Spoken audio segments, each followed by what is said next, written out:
ഞാൻ എൻ്റെ പല വീഡിയോസിലും പറയാറുണ്ട് ഞാൻ എവിടെ നിന്നാണ് യാണ് മേടിക്കാറുള്ളത് എന്നുള്ളത്. ഞാൻ മാജിക് നീഡിൽ എന്ന് പറഞ്ഞിട്ടുള്ളൊരു വെബ്സൈറ്റിൽ നിന്നാണ് മേടിക്കാറുള്ളത്. എനിക്ക് അവരുടെ അടുത്ത് നിന്നൊരു ബാഡ് എക്സ്പീരിയൻസ് ഉണ്ടായി. അത് ഒന്ന് പറയാൻ വേണ്ടിയിട്ടാണ് ഞാൻ വന്നിട്ടുണ്ടായിരുന്നത്. കഴിഞ്ഞ മാസം ജനുവരി 5-ന് ഞാൻ അവരുടെ അടുത്ത് നിന്ന് കുറച്ച് യാൺ ഓർഡർ ചെയ്തിട്ടുണ്ടായിരുന്നു.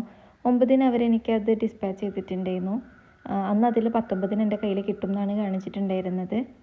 പക്ഷെ 19-ന് എൻ്റെ അടുത്ത് എത്തിയില്ല. മാത്രമല്ല 20-നും എത്തിയില്ല. 22-ന് ഞാൻ അവർക്ക് മെസ്സേജ് അയച്ചിട്ട് എന്താ കാരണം ചോദിച്ചപ്പോൾ അവർ പറഞ്ഞു ഒരു 48 മണിക്കൂറിനുള്ളിൽ നിങ്ങളുടെ കയ്യിലെത്തും പറഞ്ഞു. ആയിക്കോട്ടെ പറഞ്ഞു. വീണ്ടും 28, 29-നൊന്നും എൻ്റെ കയ്യിൽ കിട്ടിയില്ല. പിന്നെ എനിക്ക് അവരോട് ഭയങ്കര റൂഡായിട്ട് സംസാരിക്കേണ്ടി വന്നു. അങ്ങനെ സംസാരിച്ചപ്പോൾ അവർ പറഞ്ഞു എന്തോ ഡെലിവറി എറർ കാരണം അത് റിട്ടേൺ വന്നിട്ടുണ്ട്, നിങ്ങൾക്ക് തിരിച്ചയക്കുകയാണോ അതോ ക്യാഷ് തരികയാണോ വേണ്ടതെന്ന് ചോദിച്ചപ്പോൾ ഞാൻ പറഞ്ഞു എനിക്കത് അയക്കണം, കാരണം എനിക്ക് എൻ്റെ കസ്റ്റമർ വെയിറ്റ് ചെയ്യുന്നുണ്ട്, എൻ്റെ സ്റ്റുഡൻസ് വെയിറ്റ് ചെയ്യുന്നുണ്ട്, എനിക്ക് യാണ് കിട്ടിയിട്ട് വേണമായിരുന്നു. അപ്പോൾ അവരോട് ഞാൻ റിട്ടേൺ ചെയ്യാൻ പറഞ്ഞു. അവർ റിട്ടേൺ ചെയ്തു.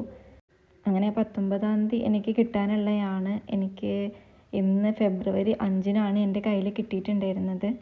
അവരുടെ മിസ്റ്റേക്ക് എന്ന് ഞാൻ പറയുന്നില്ല, പക്ഷെ എനിക്ക് അവരുടെ അടുത്ത് നിന്ന് ഒരു ബാഡ് എക്സ്പീരിയൻസ് ഉണ്ടായെന്ന് ജസ്റ്റ് പറഞ്ഞു എന്ന് മാത്രം. ഡിലേ കാരണം എനിക്ക് എൻ്റെ ഓർഡർ ക്യാൻസൽ ആക്കേണ്ടി വന്നു.